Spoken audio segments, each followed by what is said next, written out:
अथ ध्यानम् क्षीरोदन्वत्प्रदेशे शुचिमणिविलसत्सैकतेर्मौक्तिकानां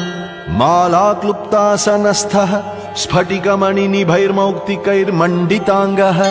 शुभ्रैरभ्रैरदभ्रैरुपरि विरचितैर्मुक्तपीयूषवर्षैः आनन्दीनः पुनियादरिनलिनगदा शङ्खपाणिर्मुकुन्दः भुः पादौ यस्य नाभिर्व्यदसुरनिलश्चन्द्रसूर्यौ च नेत्रे कर्णावाशः शिरोद्यौर्मुखमपि दहनो यस्य वास्तेयमब्धिः अन्तस्थं यस्य विश्वं सुरनरखगो भोगि गन्धर्वदैत्यैः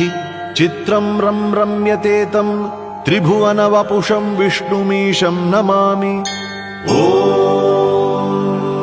शान्ताकारं भुजगशयनं पद्मनाभं